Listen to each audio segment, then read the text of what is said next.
Today, we're digging into a huge economic mystery. It's one that a lot of people are feeling personally. For the first time in basically modern history, a whole generation is on track to be poorer than their parents were. How on earth is that possible? Well, let's get into it. There's this old Greek proverb that I think really gets to the heart of things. The idea is that a great society is built by people investing in a future that they themselves won't get to see. It's pretty much the foundation of how we think about progress. It's a beautiful thought, right? But it really makes you ask the question, are we still planting those trees today, or has something fundamental shifted in our world? Because when you look at the data, it shows something has gone seriously sideways. For almost 200 years, it was just a given, a basic promise, that your kids would have it better than you. And now, that trend is broken.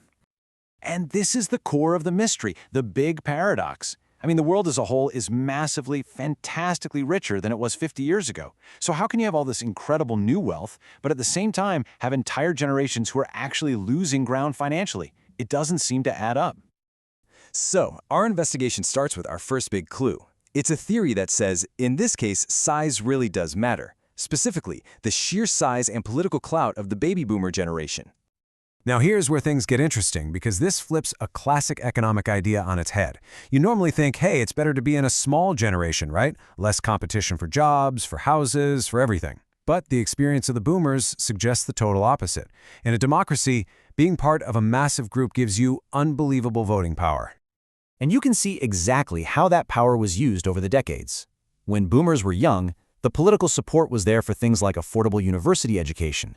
Then, as they moved into their prime earning years, the focus shifted. Suddenly it was all about lower income taxes and new zoning laws to protect the value of their homes. And now that they're retiring, the political priorities have shifted again, this time to protecting pensions and retirement benefits. At every single stage of life, this huge voting bloc has shaped public policy to fit its own needs. And look, this isn't just a theory. You can see it playing out all over the world. Just look at Australia's 2019 election. It basically came down to older voters who turned out to protect favorable tax rules on their retirement accounts. And in the UK, a major study found that the biggest political dividing line isn't class anymore. It's not rich versus poor. It's young versus old. Okay, so that brings us to our second clue. And this is a huge one. If generational politics is the motive, then the housing market, well, that's the smoking gun. It's where this divide is felt most intensely. I'm sure you've heard the argument. Yeah, houses were cheaper, but my parents had to pay 15% interest rates. They had it tough. And it's true, the rates were sky high. But that argument completely misses the most important part of the math. So let's just look at the numbers. In 1985, the median home cost about $82,000. Today, it's $430,000. Now, yeah, the interest rate was much higher back then, but, and this is the key, because the principal, the actual amount of the loan, was so tiny, the total yearly payment was only about $18,000. Today, even with a much lower interest rate, the total payment is double that. Double.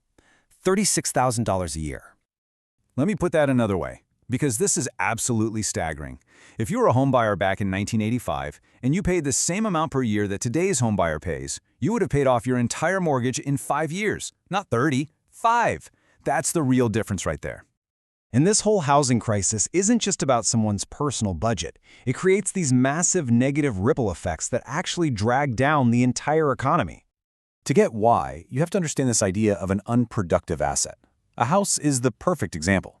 Its price can go to the moon, making the owner wealthy on paper. But unlike a factory or a software company, the house doesn't actually produce anything new. It doesn't create new goods or services for the economy.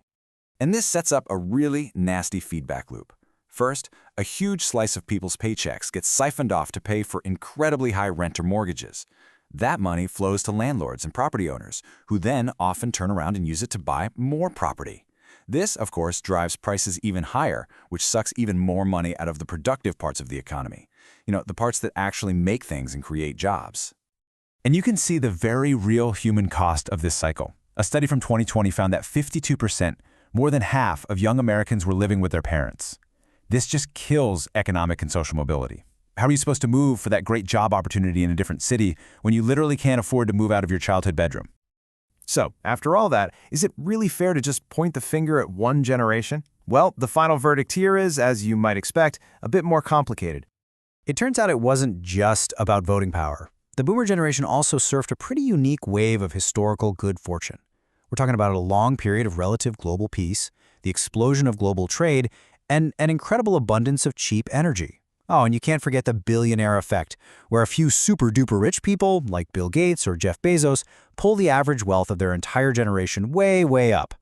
And if you want proof that it wasn't just about demographics, all you have to do is look at China.